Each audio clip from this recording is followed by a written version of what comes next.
Max's house, Baudelaire, is built of soft pink brick and surrounded by three-story white verandas, a house built for shade and breeze. It is at the far end of Benesteed Island from our house, just past Millaville, which used to be a functional fishing village till developer came in and started an expensive housing development. Now that islands are becoming status symbols. It's a cocktail partying place, cheeked by Jow with what's left of the original village. There's a causeway from Millaville to the mainland, and a school bus comes to take the development kids to Coopertown, those who don't go off to boarding school. Baudelaire is set on 100 acres, but even so, Max is not happy about the development on what used to be an almost private island. Between Millaville and our house are two privately owned plantations and a state wildlife preserve, so we're moderately isolated. Benesteed is shaped like a crescent moon, but Millaville and Baudelaire point on the moon much closer to the mainland than our point. Our house and Baudelaire are in all ways at opposite points of the compass. Baudelaire is a great house, often photographed for books on Southern architecture. Our house was once a motel, but Benesteed is really not a tourist-type island, or we wouldn't be there. There's a tricky undertow, and swimming isn't safe unless you know the waters well. Mother and Daddy rebuilt the falling down motel, dividing the rooms so each of us kids would have our own bedroom, and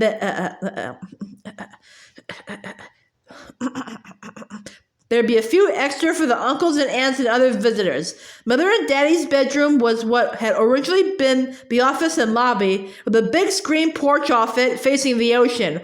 Our rooms were off on either side, and the ocean side was all screens in summer, with enormous storm windows for winter. There were two wings, one for Daddy's labs, with cases of starfish and lizards and squid and various kinds of octopi, and a medium-sized computer for Mother. The other had a big, long living room, a big dining room, and a good kitchen. The wings made a kind of court where we had swings for the little kids and a picnic table under an ancient water oak. The wood of the house was weathered so that it was a soft silvery gray, and behind it were great jungly trees full of Spanish moss and mockingbirds. We were fairly high up on the dunes, so there was a long wooden ramp which led down to the beach. It was comfortable and informal. Baudelaire was formal. The Greek Revival columns rising up at 3 full stories emphasized the height of the ceilings. It was by far the most elegant of the 3 plantation houses and the best kept up. The other 2 were owned by Northerners who were seldom there and probably used them as tax write-offs. Max has always had several yardmen and a couple living over the garage to take care of things and clean the silver and everything else, of course, but there is a great quantity of silver. All the doorknobs, for instance, are silver. They come from my mama, Max said, and I treasure them. There are waterford chandeliers and candelabra and paintings by Max and also by Picasso and Pizarro and even Piero, and portraits. Southerners do seem to have a great many portraits, and Max had more than most. But until last Christmas time, Baudelaire was no more than a name to us. Early winter was miserable, cold and rainy and dank. In Coopertown it seemed as though the sun never shone, and the fluorescent lights at school glared. Nobody turned on any strobe lights for me, and I certainly didn't have the inner luminosity Max saw in the portrait of me in the seashell, a luminosity which Max brought out in me. December was gray day after gray day, with fog rolling in from the sea, so bad that Daddy wouldn't let us take the boat to Coopertown, but drove us the 15 or so miles to Millaville to take the school bus from there, and we hated that. And then Sandy and Rhea came for Christmas, and Uncle Dennis and Aunt Lucy bringing Charles with them. It was wonderful having Charles home for 3 weeks. He's by far my closest sibling, but when Uncle Dennis and Aunt Lucy decided that Kate needed to live with a family and stop being an only child for a few years, they suggested that Charles go to Boston as a sort of exchange, partly because they didn't want to be completely without children, and partly because Charles is a scientist, or will be, and the science department at Coopertown High leaves a great deal to be desired. It was our turn to have everybody for Christmas. One of the good things about being back in the United States is getting together for holidays. Almost all of us. Daddy's parents are dead, and his family is pretty well scattered, but there are Mother's parents who are also scientists. Our grandfather is an astrophysicist, and their grandmother, microbiologist. Then there's Sandy and Rhea, and Dennis and Lucy. Dennis and Sandy are twins and very close. Mother's youngest brother, the one Charles is named after, is off somewhere on some kind of secret mission, we don't know where. Anyhow, when the larger family is gathered together, it makes for a full house. This past year, our grandparents didn't come because their grandfather was just getting over pneumonia. We missed them, but it was a lot of people in any case. The morning after everybody arrived, Sandy and I were alone in the kitchen because Daddy had taken everybody else out in his cutter to show them around the island. Sandy and I warmed our toast at the fire and had one last cup of cocoa made from some special chocolate he and Rhea picked up in Holland. The phone rang and I answered it. Sandy, for you. Me? Who on earth would be calling me here? I told Washington under no circumstances, he muttered as he took the phone. Max! His voice boomed out with pleasure. When he finished talking, I washed the dishes to give him privacy. He rubbed his blonde beard and smiled. Polly, I'd like you to meet a friend of mine. I think you get on. Sandy knew things at school were not going well for me. He pumped me thoroughly, and it was not easy for me to keep anything from my favorite uncle. Who? Where? A painter, a very good painter, and not far from here, at the other end of the island, Baudelaire. Want to drive over with me? I go anywhere with Sandy. Sure. Now? Anything else on your social calendar? Coming from Zan, that would have been snide. From Sandy, it was okay. I didn't know anybody was living at Baudelaire. Max has been back only a few weeks. I want to find out what on earth has brought Max to Baudelaire. We drove through the start December day. We never have snow on Beniseed, but winter can be raw. Max's family built the hospital in Coopertown, Sandy said. It's named for Max's sister, Minerva Allaire Horne, who died young and beautiful. But I suppose you know all about that. I shook my head. No, only that it was given by a family with pots of money, and Daddy says it's an unusually good hospital for a place like Coopertown. He knows some of the doctors there, and he and Mother were saying it was too bad nobody lived in Baudelaire.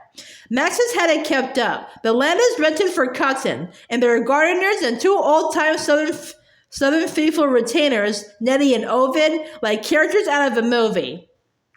Max usually comes for a week or so each winter, but Baudelaire hasn't really been lived in for years. Max said she was staying all winter. Wonder why. She? Maximiliana Sebastian Horne. The parents gave both daughters absurdly romantic names. Minerva Allaire was the mother's name and the plantation came from her, was always known as M.A., and Maximiliana Sebastian is called Max, or Maxa, or sometimes Metaxa. Metaxa is a rather powerful Greek brandy, and it's not a bad name for her. We drove up a long driveway of crushed shells, lined with great oaks leaning their upper branches over the drive till they touched and made a green tunnel. The car crunched over the broken shells. As we drew near, I saw the graceful lines of a veranda, and Sandy pointed out the beautiful fanlight over the door. And 11 chimneys, count them. The architect was well aware of the dampness that can seep into an island house. We got out of the car and started toward the door just as a sports car pulled up behind us. Out of it emerged a tall woman wearing a dark green velvet cape lined with some kind of soft light fur. with a hood partway up over midnight black hair. Her light gray eyes were large and rimmed darkly with what I later learned was coal.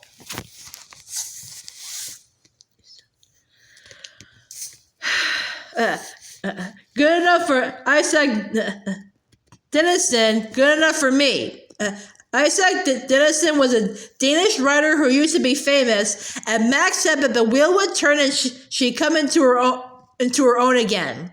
Now Max held her arms out wide, and so did Sandy, and they ran and embraced each other. It was theatrical, but it was also real, and I envied the freedom that allowed them to be so uninhibited. I stood watching their pleasure in each other, feeling that I should have come in old jeans and a yellow sweater that was too small for me. After a moment, Sandy and the woman broke apart, and he introduced me. Max, this is Paul O'Keefe, my sister's firstborn. Paul, this is Maximiliana Sebastian Horne. I held out my hand. Hello, Mrs. Horne. She took my hands in hers, and from her hands I realized that she was older than I thought. Max, please, or Maxa. I'm not Mrs. Horne. My husband was Davin Tomasi, but I had already made a start as a painter when we married, and he wanted me to keep my own name. He was, so she was a widow. Come in. Don't stand out here in the cold. She opened the heavy front door, which creaked. I'll have to get this oiled, she said, leading us into a large hall. Sandy took my elbow. Look at this hall, Pa. It's an architectural gem with a groin vaulted plaster ceiling and beautifully proportioned woodwork. It was gorgeous, with the walls papered a color I later learned was a Pompeian red. Max opened another door to a long, high library, the kind of room we love to build onto our house, where we long ago run out of book space. But this wasn't a beach house room. It was so high ceilinged that there was a ladder which could be moved along a wooden rail so the books on the top shelves could be reached. There was a fireplace with a wood fire burning, but the room still smelled and felt damp. The mantelpiece was Georgian and beautiful, and over it was a portrait in a heavy gold frame of a young woman with black hair wearing a low-cut ivory gown. She was so lovely it made you draw in your breath, and I assumed it was Max when she was young.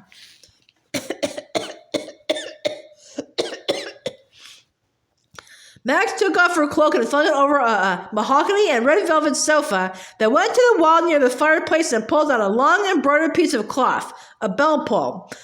I read about bell pulls, and when our TV worked, I'd seen them in place with Victorian settings, but this was the first one I'd seen in real life. I studied the portrait again, and Max said, my sister, Minerva Allaire, M.A. was truly beautiful. She perched on a low chair with a hassock covered in petite point. She wore narrow black pants and a black cashmere cardigan over a white, softly ruffled blouse. And yet, while I knew she was quite old, older than my parents, she did not seem old because a tremendous stunning energy emanated from her. There was a knock on the door and a woman came in, a woman who somehow went with the house and the bell pull. She was stocky and had gray-brown hair, short and crisply curly. She bowed elaborately. Madam rang? Max laughed. Don't be dour, Ursula. It's damp and cold and this house hasn't been lived in for thousands of years. Madam would like some consomme? The woman suggested. Consomme with a good dollop of sherry, Max agreed, and some of Nettie's bedded biscuits. Sandy asked, Max bullying you, Urs? The woman smiled, and the heaviness in her face lightened. What would Max be like if she didn't bully us all? Ursula, this is my niece, Polly O'Keefe. Paul, this is Dr. Heschel. I thought she was some kind of servant, a housekeeper. She shook hands with me, a good firm clasp. Her fingers were long and delicate and tapered, but very strong. I'm glad to meet you, Polly. Your Uncle Dennis and I are colleagues. Well then, she had to be a neurosurgeon. I took another look. Sandy said, the world of neurosurgery is small. Dennis and I, as usual, both have connections with Max and Ursula. Devin Tomasi was a colleague of mine. So separately, we've known Max and Urs for a long time. We'll have a terrific reunion. Dr. Heschel asked eagerly, Dennis is here too? The whole kit and caboodle of us. I don't know if the name rang a bell with you, Urs, but Polly's father is the O'Keefe who's done such amazing work with regeneration. His lab is now full of squid and octopi. I suppose I have to take it on faith that their neurological system resembles ours. Dr. Heschel flung out her arms. Good Lord, when we left New York and came to Benicia, I thought we were coming to the wilderness, and here is not only Dennis, but a scientist I've long wanted to meet. Before I get overexcited, I better get out to the kitchen and see about that consomme. We'll have a party, Max said as the doctor went out. We'll bring Baudelaire back to life with a real party. Sandy and Max talked about mutual friends all over the world until a frail old black man came in, carrying a silver tray which looked much too heavy for him. He wore rather shiny black trousers and a white coat. He put the tray on a marble-topped table in front of a long sofa, looked at Max with loving concern, and left. Dr. Heschel sat in front of the tray and handed out cups of consomme and translucent china. I thanked her for mine. Call her Ursula, Max ordered. She gets enough Dr. This and Dr. That in New York. People treat neurosurgeons as though they were gods, and many of them fall for it. Dr. Heschel, Ursula, responded mildly. Your iconoclasm takes care of that. Are you on vacation, Urs? Sandy asked her. Leave of absence. And, as though to forestall further questioning, she added, I was overdue a sabbatical. I'm glad to see you still have your beard, Sandy. I grew tired of it, he said, but it's the best way to tell Dennis and me apart. We still look very much alike. Max, show Polly some of your paintings.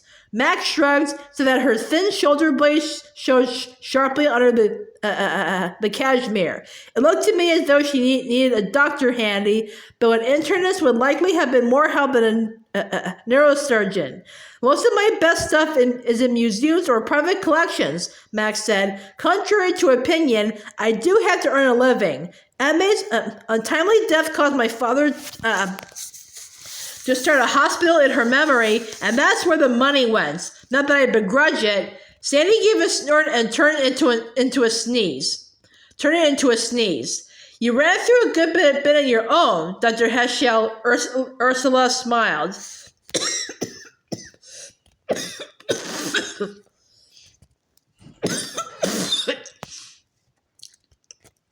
True, and I enjoy it. But now I have to work for the finer things of life. She looked at both of them and burst into laughter. Like many filthy rich people, I tend to cry poor. She smiled at me. Never believe people who tell you they have no money, Polly. People who don't have it seldom mention the fact. People who do tend to be embarrassed about it and so deny it, especially in front of someone like Sandy, who spends his life fighting the big international megacorp. Come on, and I'll show you some of my work. Don't forget the painting of Rio Harbor, Ursula said. First, I want to show her my self-portrait. Max drained her cup and put it back in the tray. Come on. I followed her into the big hall and up a curving staircase and then into a room which was as large as a library. There was a huge carved floor poster bed with a sofa across the foot. I turned and saw another high fireplace with a large white fur rug in front of it, and I could imagine Max in black lying on the white rug and staring into the fire. The fire was laid, and there was a copper bucket of fat pine beside it. The far end of the room had a big desk, a chaise lounge, some comfortable chairs upholstered in smoky rose velvet. A long wall of French windows opened onto the veranda and the ocean view. On the wall over the desk was a portrait. I knew it was Max because she said so. She was as young in this picture, or almost, as the girl in the portrait in the library. And they did look very alike, with the same dark hair and light gray eyes and alabaster skin. Max was thinner than M.A., and she was looking down at something she held in one hand, a skull. It reminded me of etchings of medieval philosophers in their studies, with skulls on their desks and maybe a skeleton in the corner, contemplating life and death. It was a beautiful painting. A shaft of light touched the skull, and the shape of bone was clean and pure. I was a morbid young woman in many ways, Polly, and felt it would do me no harm to cast a cool eye on my own mortality. It did keep me from wasting time as I might otherwise have done. I've had an interesting life, and I've had my fair share of vicissitudes, but it hasn't been dull and it hasn't been wasted. What are you going to do with yourself when you finish your schooling? She sat on the foot of the chaise lounge. I don't know, I said. Where do your interests lie? Almost everywhere. That can be a real problem. I'm interested in archaeology and anthropology and literature and the theater. I pick up languages easily. I'm not a scientist like my parents, but you're intelligent. Oh yes, but I haven't found my focus. You got a couple of years, Max said. When the time comes, you'll find it. She got up. Come, I'll show you the picture that Urs likes. On the way, she pointed out some other pictures. A Hogarth,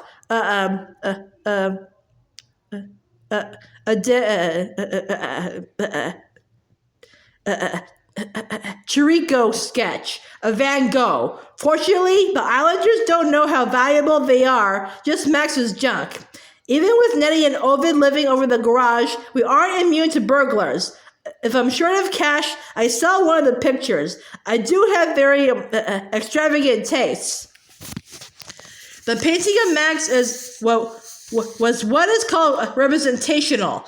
The one of the harbor at Rio was expressionist, I think, with vivid colors which look one way straight on and another if you glance sideways. Why isn't this in a museum? I was awed by it. Because I won't let it go, Max said. I have to keep a few things. Urs wants to buy it, and if I sold it to anyone, it would be to her. She looked at the painting. She'll get it soon enough. We went back out in the hall, and as we started down the stairs, I saw something on the landing I hadn't noticed on the way up, a wood carving on a marble pedestal of a man with his hands thrown back in laughter and delight. That's the laughing Christ of Bacchae. Max paused. I had a reproduction made. The original is life-size and gives the effect of pure joy. It's probably nearly 10,000 years old. The laughing Christ?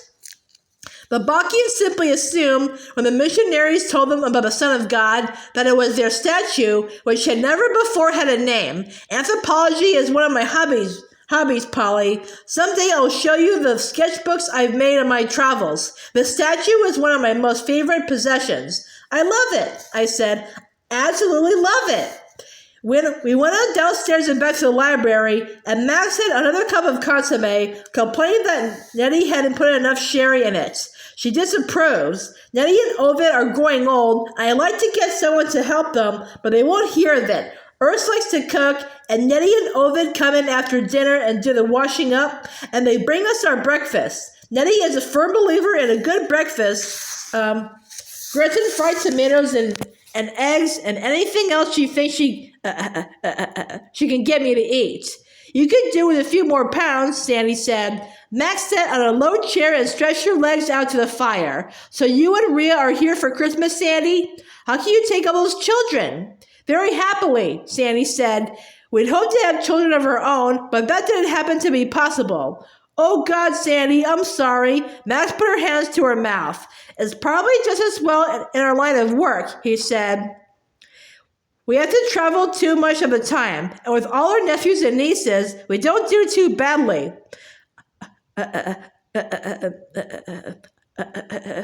I worried about Sandy and Rhea not having kids of their own. He looked at his watch. We better go, Paul. Max put her hands very lightly on my shoulder. Come back and see me, little one, and we'll talk about anthropology. All right, I mumbled, but I knew I wouldn't. Not unless Max called me. And she did. But not until she and Ursula had joined the throng for Christmas.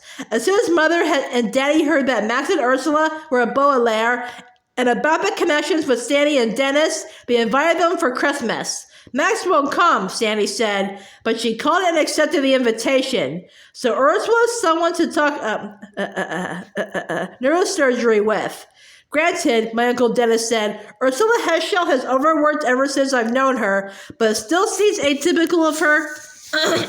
and Max to come here in the dead of winter. In the spring, when the azaleas are out, yes, but not in December. It's quiet, Mother said. True, it's quiet. But I'm the one who's the researcher. Ursula's a superb surgeon. You're right, Dennis, Sandy said. There's something odd about it. Christmas was cold and clear and perfect. The sun glistened off the Atlantic. We had fires going in both the living and dining rooms. The little kids played outside with their new toys, so the rest of us could have some reasonable conversation indoors. Dennis, Urs, and Denny talked about the mysteries of the brain, and Denny took them off to the lab. It does seem weird to me that the octopus and the human being share so much of a neurological system. Max, Mother, Rhea, and Lucy talked about the state of the world, which as usual was precarious, and about the state of American education, which was deplorable. Kate is getting an education just living in the zoo, Aunt Lucy said while we were gathered in the kitchen, basting the turkey and doing various last-minute things. Kate was nibbling the candy grapefruit peel we made a few days before. Coopertown High's okay. I'm learning plenty. And going to all the dances? Aunt Lucy asked. Enough, Kate said. She could have said all. Kate always had half a dozen boys after her whenever there was a dance, and I knew that Mother and Daddy felt responsible for her and worried about whichever boy was driving and whether or not booze or joints had been sneaked in. But Kate had sense enough not to drive home with anyone who was stoned, and she had already called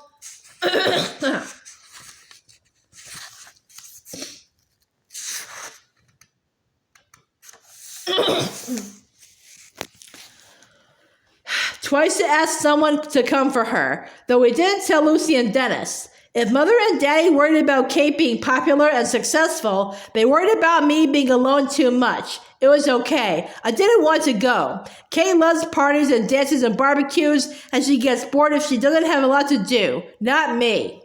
We put all the extensions on the table. Max had brought over an enormous damask banquet cloth, and with candles and oil lamps lit and the Christmas tree lights sparkling, it looked beautiful. The little kids all behaved reasonably well, and no one threw up. It was a good Christmas. And then Max and Ursula asked us for New Year's Eve, the grown-ups plus Charles and me. Charles had grown taller, though I wasn't quite as tall as Zan, but he was still my special brother Charles, who understood me better than anyone else. We spent hours up at our favorite old live oak tree, talking, catching up. I was going to miss him abysmally when he went back to Boston. In my eyes, Kay was not at all a fair exchange for Charles. But at least Charles was still here for New Year's Eve, and Baudelaire was a perfect place for a party. All the verandas were full of light as we drove up, and the great columns gleamed. Nettie and Ovid passed hot hors d'oeuvres, and there was a lot of conversation and laughter. We played charades. Sandy and I were the best at pantomime, and Mother and Max were best at guessing, but we all threw ourselves into the game and had a lot of fun. As all the clocks began to chime midnight, Ovid opened a magnum of champagne, and after a toast, we all put our arms about each other's waists, standing in a circle and sang Auld Lang Syne. When we were through, Ursula put an arm around Max, tenderly, protectively, and I thought I would like to be protected like that.